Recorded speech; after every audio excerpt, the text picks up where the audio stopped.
Happy New Year. Same to you, sir. Happy New Year. Same to you, sir. Happy New Year. Happy New Year, sir.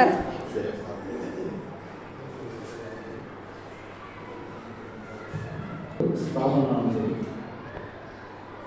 அதனுடைய ஸ்தாபனம் சிறப்பாக செயல்படுறதுனா அது ஒரு category தான் staff. அப்போ staff மனநிறைவாக அறிவோடு இருந்தாங்கன்னா பணி எப்பொழுதும் தரமாகவும் மகிழ்ச்சியாக இருக்கும். அப்போ நம்ம பள்ளியில் அடிக்கடி ஸ்டாஃப்கிட்டே தனி நிகழ்ச்சி நடத்துவோம். அப்படின்னு சொல்ல முடியுமா? ஸ்டாஃப்கிட்ட தனி நிகழ்ச்சி நடத்துவோம். சொல்லுவோம் சார், ஸ்டாஃப் மட்டுமே தனி நிகழ்ச்சி நடத்துவோம்.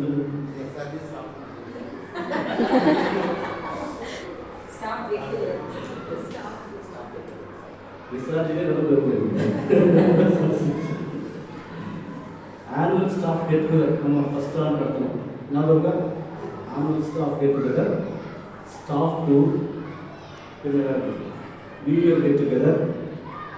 இந்த நிகழ்ச்சியெல்லாம் எதுக்கு நடக்குது அப்படின்னா நம்முடைய வாழ்க்கை 3 இடத்துல நம்முடைய வாழ்க்கை நேரங்கள் செலவிடும். 1 நம்ம வீடு, 2 நம்முடைய சொசைட்டி, 3 நம்ம பணியிடம். வீட்டில் மகிழ்ச்சியாக இருக்கணும். அதே மகிழ்ச்சி பணியிடத்தில் இருந்த மகிழ்ச்சியாக இருக்கும். அப்போ இந்த நிகழ்வோட முக்கியமாக ஸ்டாஃபோட நிகழ்வோட முக்கியமான நோக்கமே நம்முடைய பணியிடம் மகிழ்ச்சியாக இருக்கணும், அந்த பணி திருப்தியாக இருக்கணும். என்ன சொல்லலாம், அந்த பணி சிறப்பாக இருக்கும். அதற்கு வேண்டி இப்படிப்பட்ட ஒரு சிறு நிகழ்வுகளும் நடத்துகிறோம். இது நிச்சயமாக அனைவருக்கும் மகிழ்ச்சியாகவும் மறக்க முடியாதாகவும் இருக்கிறது என்று நான் சொல்கிறேன். என்ன ஒரு முக்கியமான பாயிண்ட்,